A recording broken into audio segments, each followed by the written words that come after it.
ओम नमो भगवते वासुदेवाय। ओम नमो भगवते वासुदेवाय। ओम नमो भगवते वासुदेवाय। हम पढ़ रहे हैं भगवद गीता अध्याय 4, ट्रांसेंडेंटल नॉलेज, आध्यात्मिक दिव्य ज्ञान, ज्ञान कर्म संन्यास योग। श्लोक क्रमांक 1। श्री भगवानुवाच इमं विवस्वते योगं प्रोक्तवानहमव्ययम् विवस्वान्मनवे प्राह मनुरिक्ष्वाकवे ब्रवीत्। श्री भगवानुवाच, श्री भगवान ने कहा, अहम इमं अव्ययम योगम, मैंने इस अविनाशी योग को विवस्वते प्रोक्तवान, सूर्य से कहा था। विवस्वान मनवे प्राह, सूर्य देव ने मनु से कहा। मनु इक्ष्वाकवे अब्रवीत, मनु ने इक्ष्वाकु से कहा। अनुवाद। श्री भगवान ने कहा, मैंने इस अविनाशी योग को सूर्य से कहा था, सूर्य ने मनु से कहा, एवं मनु ने इक्ष्वाकु से कहा था। हरि ओम सहना भवतु सहनौ भुनक्तु सह वीर्यं करवावहै तेजस्विनावधीतमस्तु मा विद्विषावहै। ओम शांति शांति शांति। ओम अज्ञानतिमिरान्धस्य ज्ञानाञ्जनशलाकया चक्षुरुन्मीलितं येन तस्मै श्रीगुरवे नमः। जय श्री कृष्ण चैतन्य प्रभो नित्यानंद श्री अद्वैत गदाधर श्रीवासादि गौर भक्त वृंद। हरे कृष्णा कृष्णा कृष्णा हरे हरे, हरे राम राम राम हरे हरे।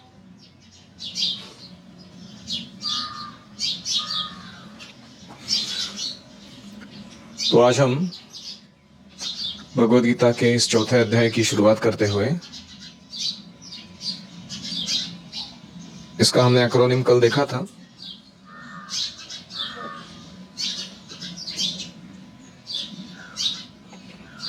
पहले 10 श्लोकों में क्या है? Transcendental knowledge about Krishna, Krishna के बारे में दिव्य आध्यात्मिक ज्ञान। तो पिछले अध्याय में हमने देखा कि काम वासना ये एक यूनिवर्सल प्रॉब्लम है। कोई है ऐसा यूनिवर्स में जिसको ये प्रॉब्लम नहीं है? छोटी चींटी से लेकर ब्रह्मा तक सबके लिए लागू होता है। तो इसका सॉल्यूशन भी यूनिवर्सल होना चाहिए, है कि नहीं? प्रॉब्लम अगर यूनिवर्सल है तो सॉल्यूशन क्या होना चाहिए? पूरे ब्रह्मांड को लागू होने वाला होना चाहिए।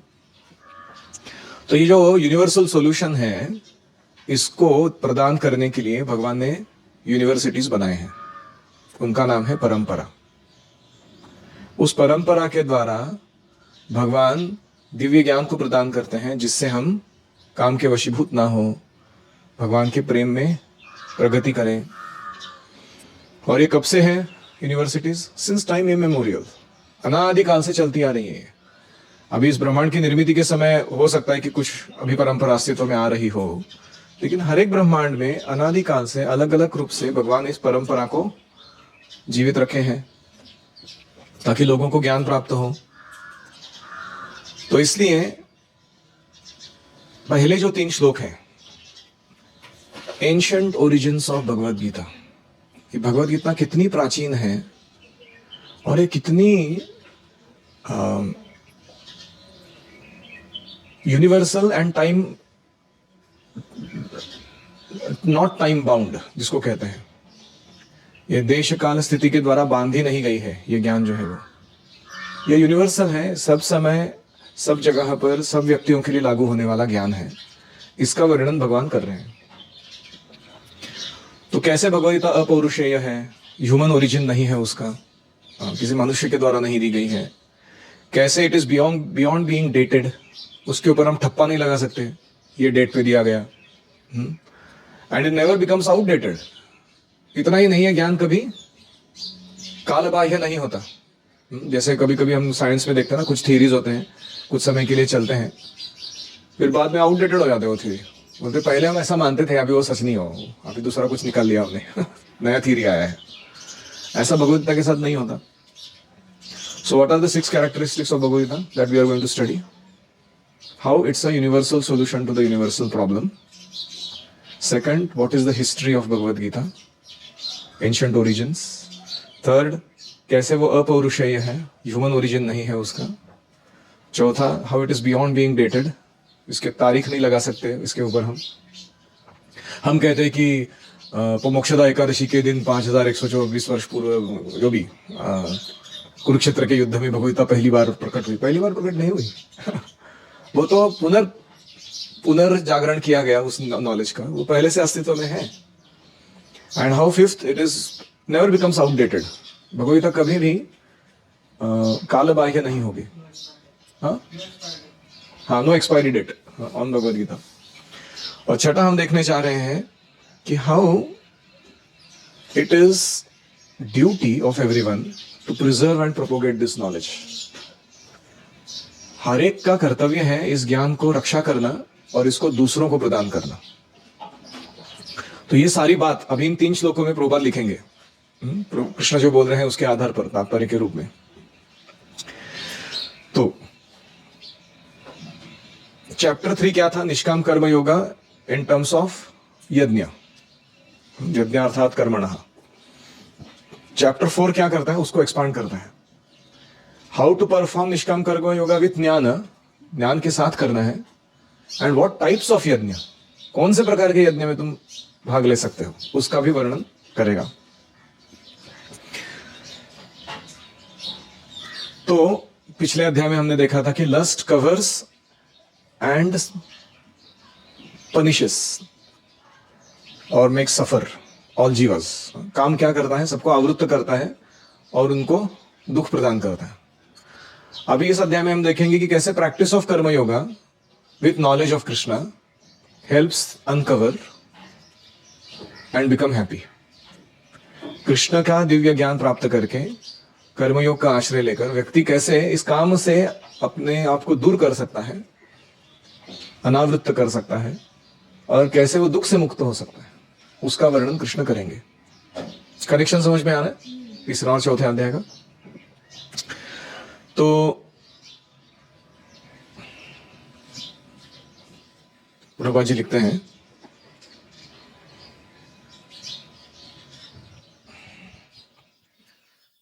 The kings of all planets are specifically meant for protection of the inhabitants.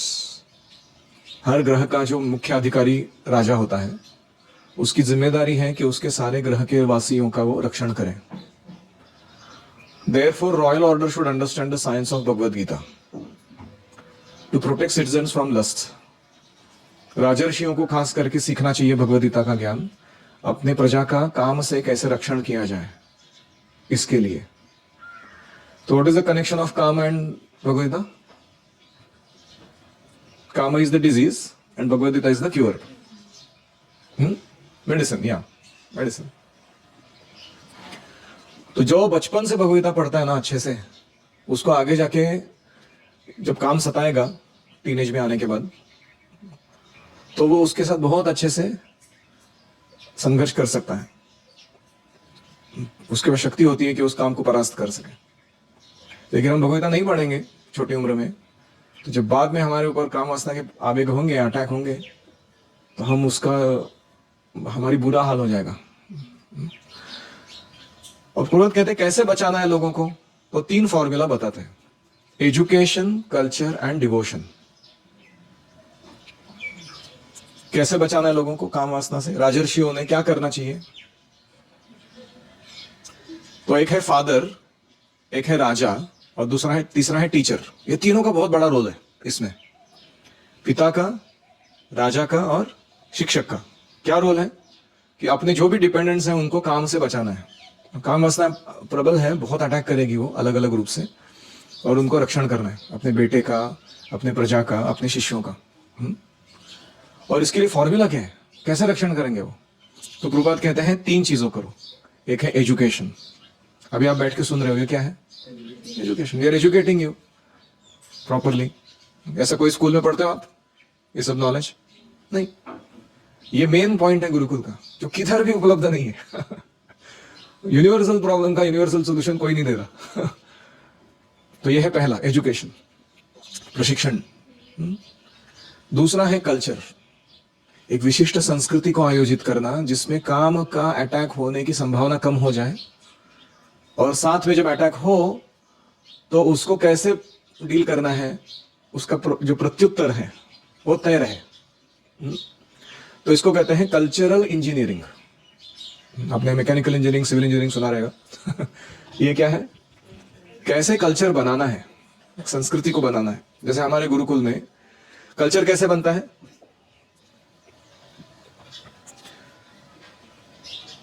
Sensory inputs जो रेगुलेटेड वे में बार बार हम क्रिएट करते हैं, उससे कल्चर बनता है। हम क्या खाते हैं, कब सोते हैं, कब उठते हैं, दिन में क्या गतिविधियां करते हैं, what kind of smells, touches, sounds, sites हम बार बार हमारे इंद्रियों के द्वारा ग्रहण करते हैं, उससे कल्चर बनता है। और उसको अगर कोई अच्छे से ऑर्गेनाइज करके दे दे, जैसे हम यहाँ बैठे हैं, चिड़ियों की आवाज आती है, या शांत वातावरण है, कोई व्हीकल नहीं जा रहा, की पै पै पू पू कुछ नहीं चल रहा, कोई फालतू के रेडियो पे गाने नहीं बज रहे हैं, पास के कोई वो गणपति मंडल। तो ये वातावरण अच्छा है ना, ये कल्चर अच्छा है कि नहीं है? ज्ञान अर्जन करने के लिए, शुद्ध जीवन जीने के। ऐसे ही अन्न कौन सा खा रहे हैं हम, म्यूजिक कौन सा सुन रहे हैं हम, ये सब चीजों से कल्चर बनता है। तो हमारे जो टीचर्स हैं, राजा हैं या पिता हैं, उनका कर्तव्य है कि अच्छा कल्चर प्रदान करें सबको। और तीसरा है डिवोशन। ये बहुत बड़ी बात है, to engage people in devotional service. रोज हर दिन नियम पूर्वक साधना का प्रण लेते हुए लोगों को भगवान की सेवा में जोड़ना, भगवान का नाम लेना, उनके रूप का दर्शन करना, उनके गुणों का वर्णन सुनना, उनके लीलाओं को सुनना, भगवान की सेवा करना, ये सब नाम रूप गुण लीला सेवा इत्यादि, ये क्या है? डिवोशन। तो ये 3 है ना, ये पावरफुल सॉल्यूशन है इस काम वासना के लिए। अनफॉर्चुनेटली आजकल के नेताओं को ये पता ही नहीं है। वो लोग गवर्नेंस के नाम पे सिक्किम सरकार की लॉटरी, मतलब क्या, गैम्बलिंग खेलो तुम, या फिर ये गवर्नमेंट का प्रायोजित लिकर शॉप्स, सरकार मान्य देशी दारू से दुकान, मतलब क्या है प्रहलाद? हाँ, government is promoting all nonsense. अभी ऐसे वातावरण में तुम कहां एक्सपेक्ट कर सकते हो कि लोग काम वासना पर विजय प्राप्त करेंगे? और फिर जब वो क्राइम करते हैं, इतने लोग प्रिजन में भरे पड़े हैं, रेप करने के कारण, क्रोध के कारण कुछ उल्टा सुल्टा उन्होंने कर दिया, मर्डर्स कर दिए या जो भी कर दिया, ये काम और क्रोध के ही परिणाम है ना। प्रिजन क्यों भरे हुए हैं? लोग क्रिमिनल क्यों बन रहे हैं? तो लोग इसका यूनिवर्सल सॉल्यूशन नहीं चाहते। एक बार प्रभुपाद जी को एक प्रिजन का जो ये था सुपरिंटेंडेंट, उसके साथ मुलाकात हुआ, तो उसने कहा कि देखो बड़ा समस्या है, ये लोग इतना बदमाशी करते हैं, जेल में जाते हैं, हम इतना मारते पीटते हैं, बाहर जाने के बाद वापस वही दोहराते हैं, कोई फर्क नहीं पड़ता इनको, क्या करें हम लोग, तंग आ चुके हैं हम लोग। तो प्रभुपाद जी कहते हैं कि give me a facility for just doing 2 things. एक है प्रिजन में प्रसाद बांटना, let everybody have Krishna prasad, और दूसरा इनका सामूहिक कीर्तन कराना। They have to come and sing and dance, chant Hare Krishna mantra. You make a facility, मैं आपको गारंटी देता हूं कि यहां की लोक संख्या कम हो जाएगी प्रिजन की।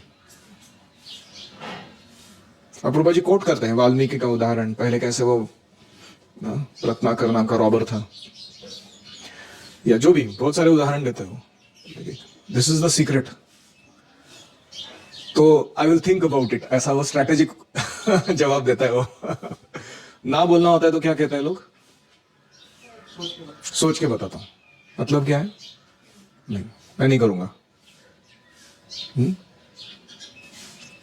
तो इसलिए आपको सीक्रेट फॉर्मूला पता चल गया। अभी क्या है फॉर्मूला? Education, culture, devotion. इसको हमारी भाषा में संबंध अभिधेय प्रयोजन भी कहते हैं। एजुकेशन से क्या प्राप्त होता है? कृष्ण संबंध विज्ञान दायिने प्रभवे नमः। और अभिधेय क्या है? प्रैक्टिस कल्चर, कृष्ण भावना का कल्चर फॉलो करो तुम अच्छे से। एंड एम क्या है? प्रयोजन, डिवोशन, कृष्ण की भक्ति प्राप्त करो। तो कृष्ण भक्ति जागृत होगी तो काम अपने आप दूर चला जाएगा। तो ये फॉर्मूला है, बहुत इंपॉर्टेंट फॉर्मूला है ये। लेकिन ज्यादातर लोग क्या कर रहे हैं? सुपरफिशियल अटेम्प्ट कर रहे हैं अपने आप को सुधारने का। सेल्फ हेल्प बुक पढ़ लेते हैं, थोड़ा दो चार कुछ जल्दी सोना जल्दी उठना ऐसा कुछ सात्विक अन्न खाना वगैरह कर लेते हैं, लेकिन ये एक्चुअल फॉर्मूला अप्लाई नहीं करते हैं। वो कभी भी परमानेंट सॉल्यूशन नहीं प्राप्त करेंगे।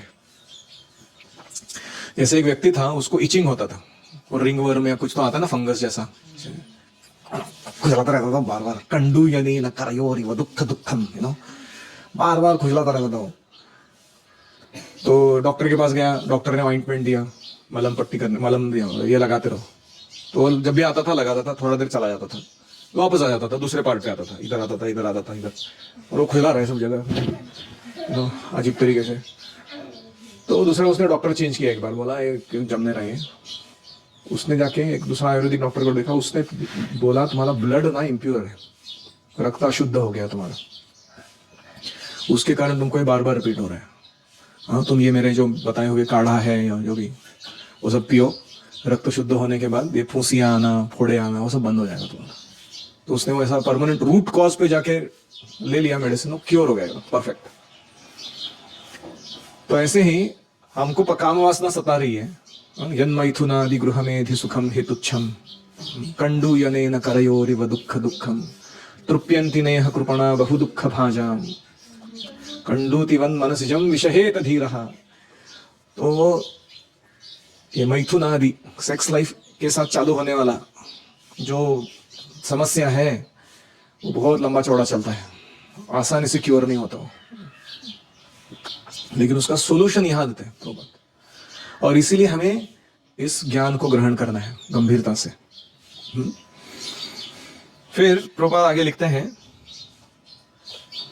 कि इस भगवत गीता को हमें मंडेन स्कॉलर्स से नहीं सुनना चाहिए।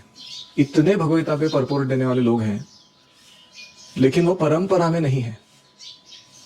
उन्होंने कभी आदौ गुरु पादाश्रय, सद्धर्म पृच्छा, विश्रम्भेण गुरु सेवा, दीक्षा शिक्षादि वर्तमानम, ये सब फॉलो नहीं किया।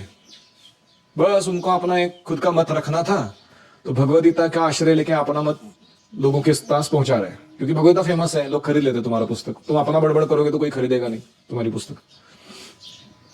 प्रभुपाद कहते हैं कि दूसरे के हाथ से गांजा पीने का ऐसा काम कर रहे हो। जैसे कोई गांजा पीने वाला होगा ना, वो दूसरे को हाथ लेके अपना पी लेते हैं और छोड़ देते हैं उसको, और पुलिस आके पकड़ती है तो बोलते हैं मैंने कुछ नहीं किया, मेरे हाथ देख लो साफ है। तो तुमको पीना है ना गांजा, खुद का पियो, कृष्ण का नाम लेके मत करो तुम, कृष्ण की गीता का आश्रय लेके मत करो तुम ये काम। तो ऐसे प्रभुपाद डांट लगाते हैं उनको। तो प्रभुपाद जी कहते हैं टेक इट फ्रॉम परंपरा अथॉरिटीज, परंपरा में आए हुए अधिकृत व्यक्तियों से ही इस ज्ञान को ग्रहण करो। फिर प्रभुपाद जी कहते हैं कि कब हुआ ये भगवद गीता का एपिसोड पहला। कृष्ण कह रहे हैं अहम विवस्वते प्रोक्तम, मैंने किसको दिया ये ज्ञान पहले? सूर्यदेव को। तो प्रभुपाद गणित निकालते हैं उसका, कितने साल पहले हो गया ये। वो कहते हैं अभी कलयुग चल रहा है, इसके कुछ 5124 वर्ष हो गए। इसके पहले क्या था? द्वापर, उसका कितने साल हो गए? Approximately 8 lakh years. और उसके पहले क्या था? त्रेता युग, वो 12 लाख साल कुछ था और कुछ। तो ये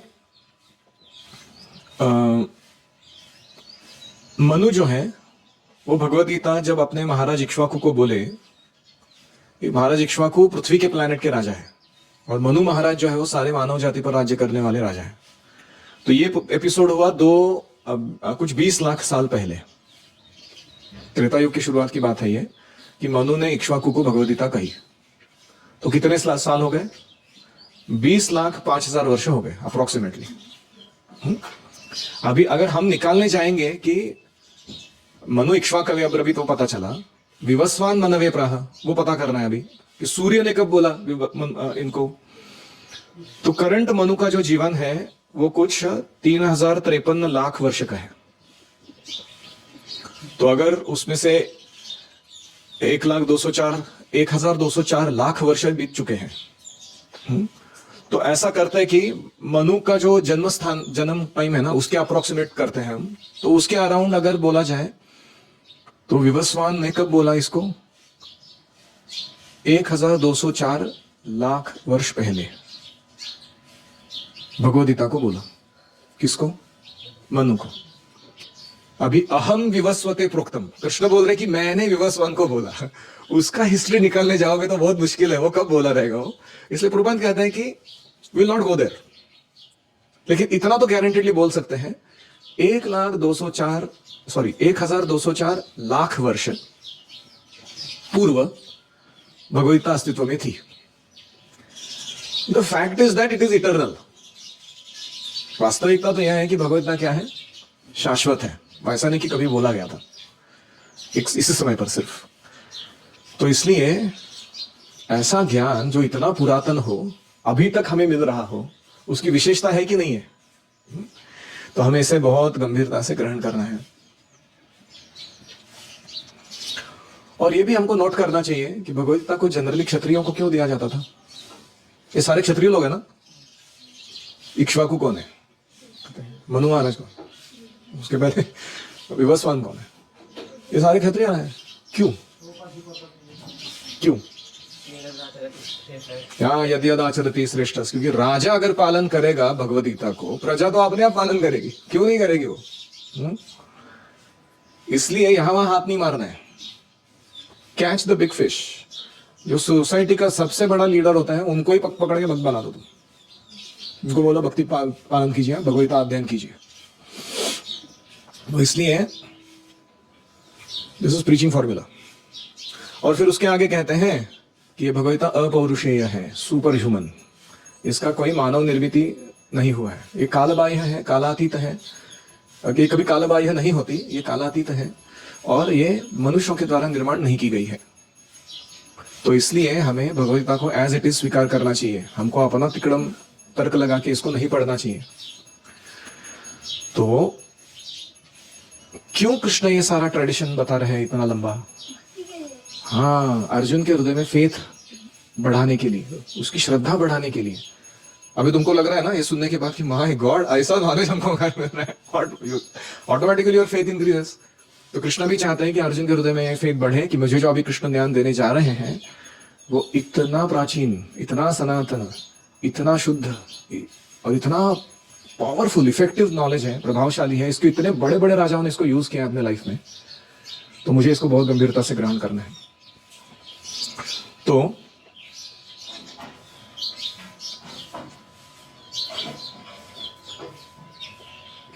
अभी ये बताने के बाद कृष्ण कहते हैं नेक्स्ट वर्स, टेक्स्ट 2, एवं परंपरा प्राप्तम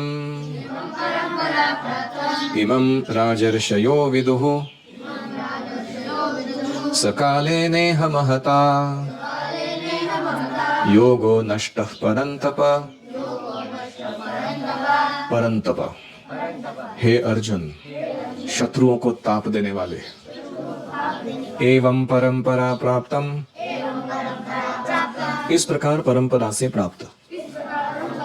इमं राजर्षयः विदुः,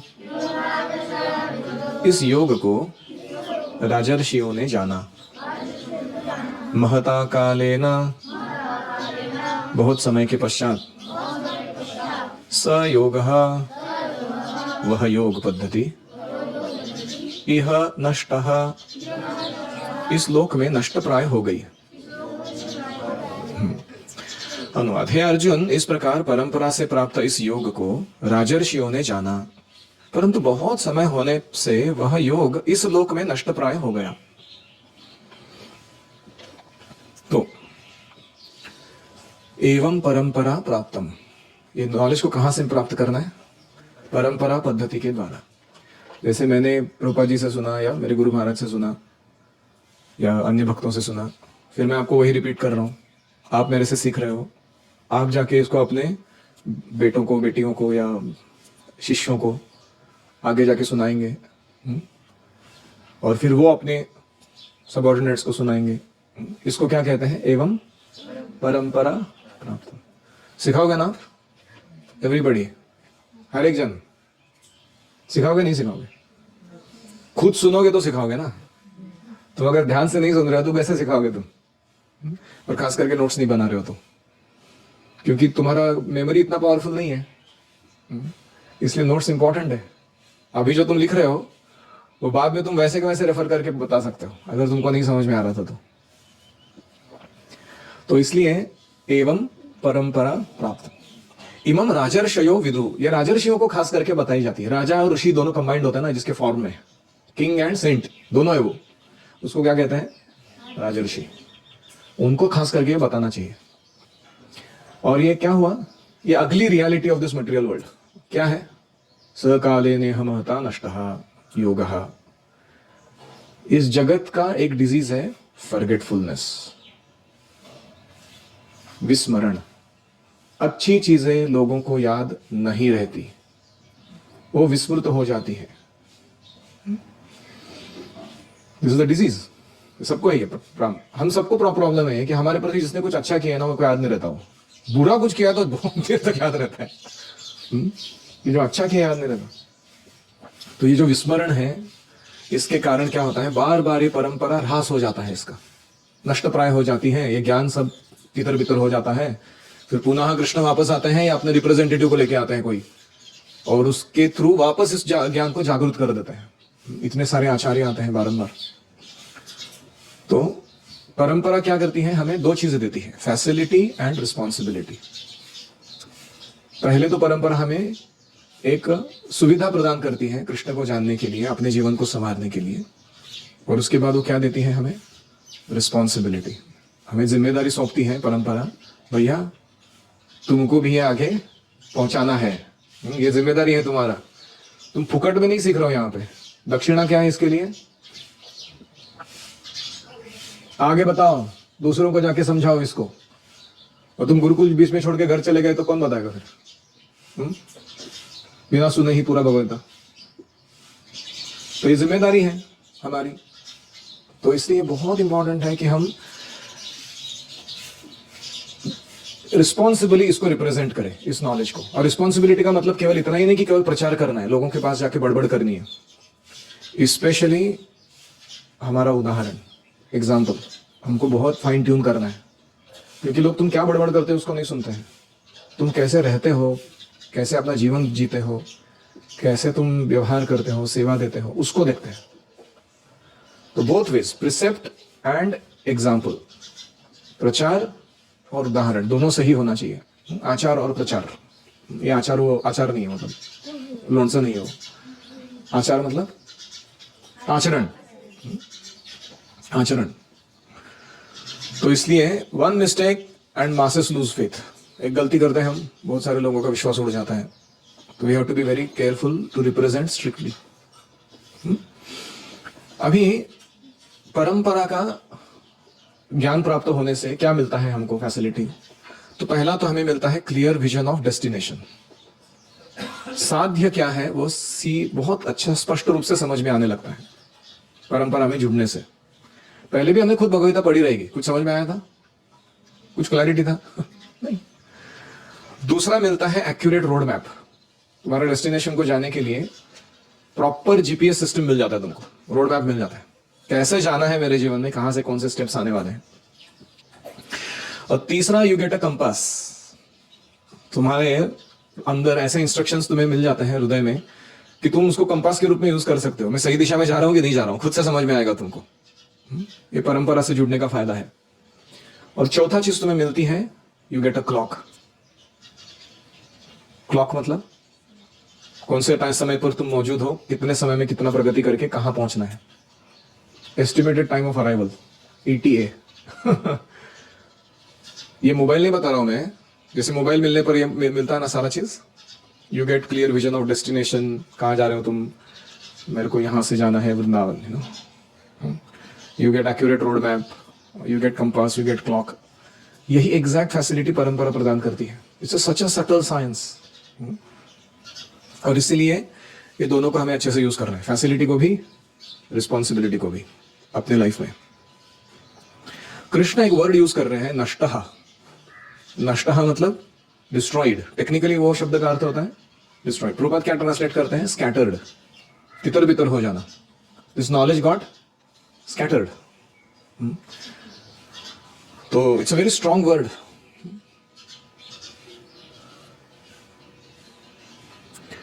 तो इसका अर्थ है कि knowledge is eternal but it's understanding is lost. Bhagavad Gita ये लिखित या मौखिक स्वरूप में हमेशा रहती है अस्तित्व में, वो कभी नष्ट नहीं होती, लेकिन उसका जो वास्तविक अर्थ है वो लुप्त हो जाता है। समझ रहे हो? जैसे प्रभुपाद जी कहते हैं कि मैं जब अमेरिका गया इतनी सारी भगवद गीताएं थी, लेकिन कोई भी एक भक्त नहीं बना भगवान का उनको पढ़ के। So that means what? The understanding is lost. क्या नष्ट हुआ है? समझावट। सही समझावट नष्ट हो जाती है। क्या नष्ट नहीं होता है? नॉलेज नष्ट नहीं होता है। It's always available. जब तुम चाहो उसके साथ वापस जुड़ सकते हो। और परंपरा भी नष्ट नहीं होती है पूरी रूप से। परंपरा किसी न किसी रूप में मौजूद रहती है, लेकिन वो लुप्त प्राय हो जाती है। बहुत ही कम लोग बचते हैं जो उसको फॉलो कर रहे हैं। यहां तक कि कलयुग के एंड में भी कुछ ब्राह्मण रहेंगे विष्णु यश नाम के, जिनके गर्भ से घर पे कल्कि जन्म लेंगे। तो वैदिक कल्चर वहां तक जा रहा है कि नहीं जा रहा है? कितना भी कलयुग बदतर क्यों ना हो जाए। तो ये पॉइंट है परंपरा का अस्तित्व।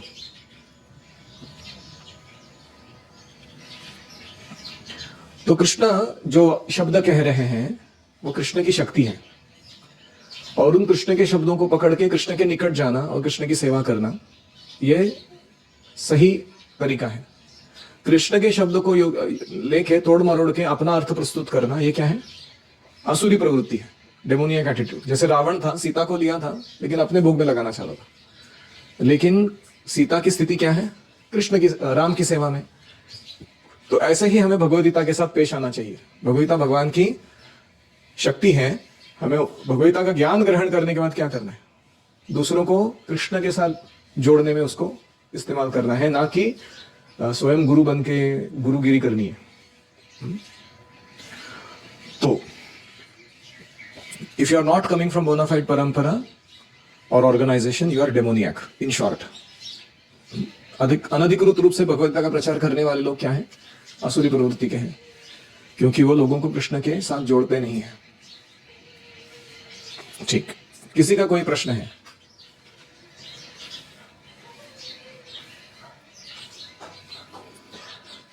अगले श्लोक में भगवान कहते हैं, स एवायं मया तेद्य योगः प्रोक्तः पुरातनः भक्तोऽसि मे सखा चेति रहस्यं ह्येतदुत्तमम् मे भक्तः सखा च असि। तुम मेरे भक्त एवं सखा हो इति इसलिए। अयम सह एव पुरातनः योगः, यह वही पुरातन योग पद्धति अद्य मया, आज मेरे द्वारा, ते प्रोक्तः, तुम्हें कहा गया है, ही, क्योंकि, एतत् उत्तमं रहस्यम, यह उत्तम रहस्य है। अनुवाद, तुम मेरे भक्त और सखा हो इसलिए यह वही पुरातन योग आज मेरे द्वारा तुम्हें कहा गया, क्योंकि यह उत्तम रहस्य है। तो Krishna is officially accepting the position of a spiritual master, ये श्लोक के द्वारा। अभी कृष्ण स्वयं को अर्जुन के गुरु के रूप में स्थित कर रहे हैं, और वो ये बात बोल रहे हैं। क्या बोल रहे हैं वो? कि first time I am going to give you this knowledge भक्तोसी में सखा च इति। तो पहली बार भगवद गीता में कहीं भक्ति का उल्लेख हुआ है ना, तो ये श्लोक है वो। लोग कहते हैं कि क्या भक्ति भक्ति करते रहते तुम लोग। अभी मैं दिखाऊंगा जैसे भगवद गीता आगे प्रोग्रेस होगी कितने बार भगवान भक्ति भक्ति कर रहे हैं इस पूरे भगवद गीता में। ऐसा नहीं कि केवल 12वें अध्याय में भक्ति योग में भक्ति की बात करते हैं, हर चैप्टर में बात करते हैं। तो इसलिए पहला क्या क्राइटेरिया है भगवद गीता सुनने का? भक्तोसी, भक्त का थियोरेटिकली हमारे लिए अर्थ होता है कि to accept Krishna as supreme personality of Godhead, Krishna को पूर्ण पुरुषोत्तम भगवान के रूप में स्वीकार करना और अपने आप को उनके दास के रूप में, थियोरेटिकली ऐसा मान के चलते हैं कि हम ऐसे हैं, इतना स्वीकृति देना जरूरी है, इसको कहते हैं भक्त। और दूसरा सखाच, सखा मतलब friend, not envious of Krishna. कभी कभी हम किसी के दास्यत्व को स्वीकार इसलिए करते हैं क्योंकि हम उससे ईर्ष्या करते हैं, उसके जैसा बनना चाहते हैं। तो वो ठीक नहीं है। अनसूया, very important quality, no envy, क्योंकि आगे जाके कृष्ण बोलेंगे अहम सर्वस्य प्रभवो, I am source of everything. हम बोलेंगे क्या कृष्णा आप फेंक रहे हो। ऐसा थोड़ी होता है, क्योंकि हम ईर्ष्या कर रहे हैं उनके साथ। अहम आदिर ही देवानाम महर्षिणाम च सर्वशः, मैं सारे देवताओं का, महर्षियों का ओरिजिन हूं। तो सखा होगा तो ही तो मानेगा ना, एनवी करेगा तो कैसे करेगा, क्या डींगे मारा है, ऐसा सोचेगा वो। तो भक्तोसी च सखा च, तो तुम भक्त हो और सखा हो। सखा का दूसरा अर्थ होता है कि one you who knows the heart of the guru, अपने गुरु के हृदय की बात जो जानता है, वो क्या चाहते हैं सही में, उसको भी सखा कहा गया है। उन जो कहते हैं ना, ब्रह्मचारी गुरुकुले वसंतांतो गुरोर्हितम आचरण दासवन नीचो गुरोः सुदृढ़ सौहृदः, दैट इज आल्सो सौहृदः, सखा, the heart to heart best friend. तो इसलिए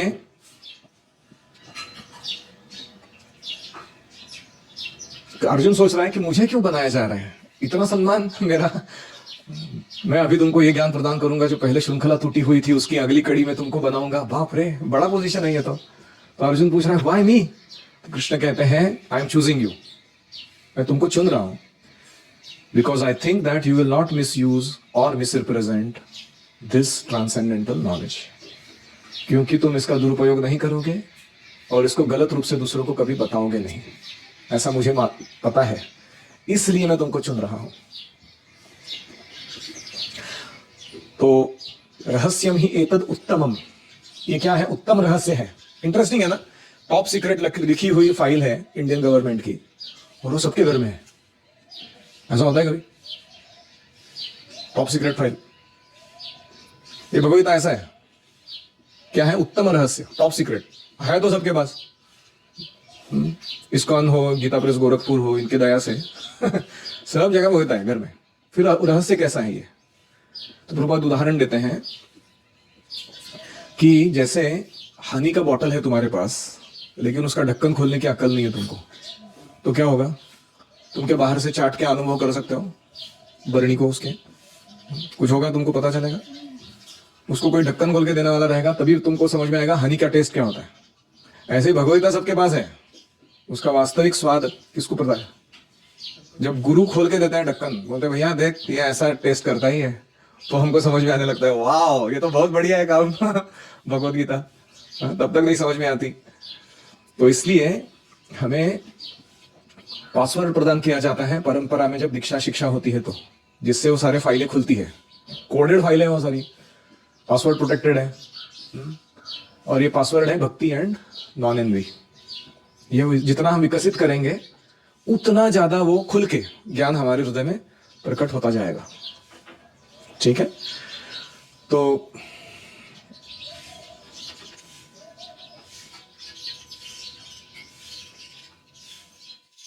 प्रभुपाद लिखते हैं commentation by devotees is real whereas that of demons is useless and sometimes dangerous.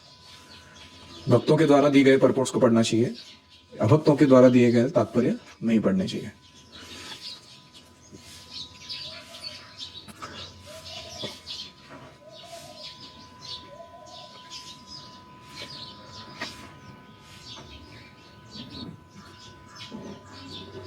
भक्ति इज द मीन्स, इसके टोटल 12 श्लोक है कम से कम, जितने तक मैंने गिने हैं उतने, उसमें से ये पहला श्लोक हुआ।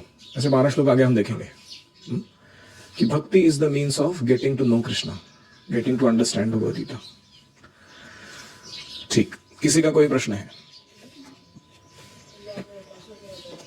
भक्ति and non envy is the password. You have to approach with devotion, mood of service, not with mood of master, and you have to approach with non-envy.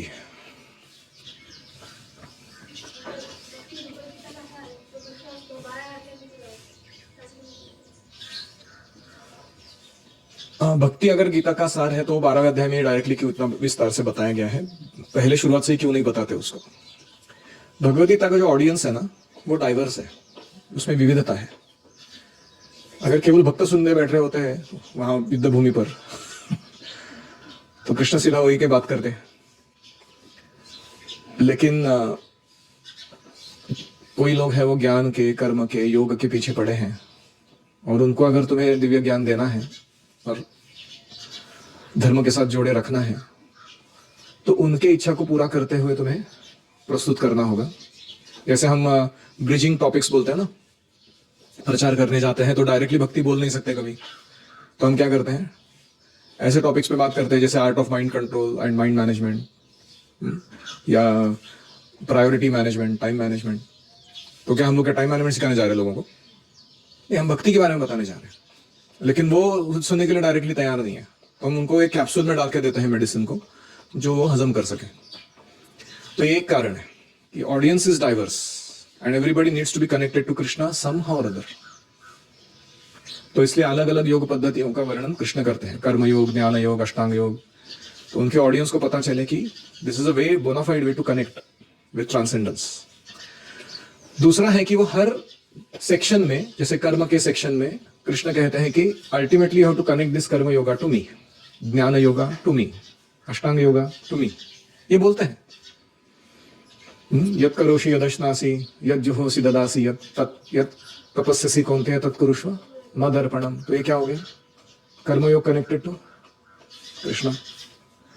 या फिर योगी नाम अपनी सर्वेशा मद्यते नांतरात्मन श्रद्धावान भजते यो माम समय युक्ततमो मता। सारे योगी में श्रेष्ठ वो योगी है जो मेरी भक्ति करता है श्रद्धा पूर्वक। वो 6th चैप्टर में बोलते हैं अष्टांग योग में। या बहुनाम जन्मनाम अंते ज्ञानवान माम प्रपद्यते, जो ज्ञानी है बहुत सारे जन्मों के बाद मेरे को शरण आता है। वासुदेव सर्वमिति, उसको समझ में आ जाता है कि वासुदेव ही सब कुछ है। स महात्मा सुदुर्लभ है कि नहीं। और तीसरा कारण है कि how to speak without arising envy is an art, without meeting rejection is an art. कैसे प्रस्तुत करना है ज्ञान को ताकि लोग जो है स्टेप नंबर 1 तो ले, तुम शरीर नहीं हो, तुम आत्मा हो। भैया प्लीज, इतना फंडामेंटल नॉलेज है ये, इसको ही लोग अगर स्वीकार नहीं कर रहे हैं तो कहाँ का स्पिरिचुअल लाइफ चालू होने वाला है उसका। तो इसलिए उधर से शुरू करते हो, you are not the body, excuse me sir, आपका प्रीमाइस गलत चल रहा है, पूरा गड़बड़ चल रहा है लाइफ तुम्हारा। So that is how we should start where they are at, not where they should be. तो कोई भी टीचर है वो शुरुआत कहां से करेगा? From known to the unknown, from the easy to the difficult. तो इसलिए कृष्ण ऐसे शुरू करते हैं। बहुत बहुत धन्यवाद। श्रील प्रभुपाद की जय। ओम हरे कृष्णा कृष्णा कृष्णा हरे हरे, हरे राम राम राम हरे हरे, हरि ओम तत्सत।